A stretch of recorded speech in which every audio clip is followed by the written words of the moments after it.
এত গরমের মধ্যে কেকের কাজ করতে এমনিতেই কষ্ট, তার উপর হচ্ছে ক্রিম গলে যায় বা ক্রিম নরম হয়ে যায়। তো তারা হচ্ছে এই টেকনিকটা অবলম্বন করতে পারেন। একটা বাটিতে এইভাবে বরফ করে নিতে পারেন। এরপরে যেই বাটিটাতে আপনি ক্রিমের কাজ করবেন সেই বাটিটা বরফের উপর রেখে এইভাবে আপনারা কাজ করতে পারেন। কালার, তারপরে মানে ক্রিমের যতটুকু কাজ আপনি করবেন সবসময় চেষ্টা করবেন যাতে বরফের উপর রেখে তারপর কাজটা করা হয়। এভাবে যদি আপনি বরফের উপর রেখে কাজ করেন তাহলে ক্রিমটা কিন্তু মানে গরম পায় না তেমন, কারণ বরফের ঠান্ডাটা বাটিতে যায়।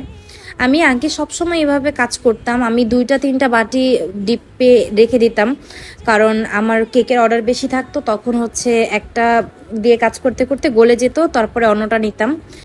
আর একটু কেকের কাজগুলো তাড়াতাড়ি শেষ করার চেষ্টা করতে হবে, কারণ যেই পরিমাণে গরম মানে কি বলবো, তাই ক্রিম বেশিক্ষণ রেখে বাহিরে রেখে কাজ করাটা আসলে অনেক কষ্টকর।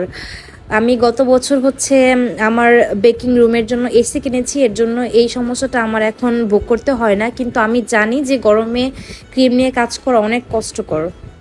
আর গরমের মধ্যে কিছু কিছু অর্ডার, যেমন আমার ছবিতে এখন যে কেকটা আছে সেটা হচ্ছে একদম চকলেটে ভরপুর একটা কেক। এই অর্ডারগুলো কিন্তু বেশি দূরে আপনার ডেলিভারি করতে পারবেন না, কারণ চকলেটগুলো মেল্ট হয়ে যাবে। তো সেক্ষেত্রেও আপনার একটু অ্যালার্ট থাকতে হবে। অন্যদিকে হচ্ছে আপনারা কেকটা আগের দিন রাতে সেট করে রাখার চেষ্টা করবেন, মানে রেডি করে রাখার চেষ্টা করবেন, যাতে ক্রিমটা একদম ওভারনাইট ফ্রিজে থেকে একদম পারফেক্টলি সেট হয়।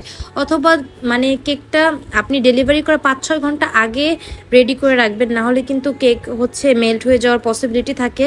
আর বেশি দূরে ডেলিভারির ক্ষেত্রে অবশ্যই ওইভাবেই ডেলিভারিটা অ্যারেঞ্জ করতে হবে যাতে মানে তাড়াতাড়ি যায় বা বেশি দেরি না হয়।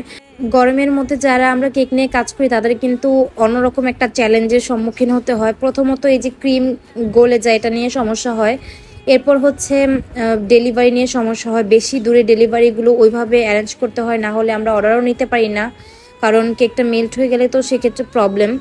আমি গত বছর আমার বেকিং রুমের জন্য এসি কিনেছি, এর জন্য দেখা গেছে কেকের কাজ করতে প্রবলেম হয় না। কিন্তু ঘরে যখন 2টা ওভেন চলে তখন তো একদম মনে হয় ঘর আগুন হয়ে আছে, ওই রুমে কেউ যেতেই পারে না যখন আমার 2টা ওভেন একসাথে চলে।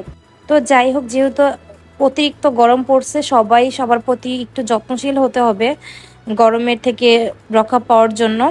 তো আজকে এই পর্যন্তই। সবাই ভালো থাকবেন, সুস্থ থাকবেন, সবাই সবার জন্য দোয়া করবেন। Thank you everyone for watching our video. আল্লাহ হাফেজ।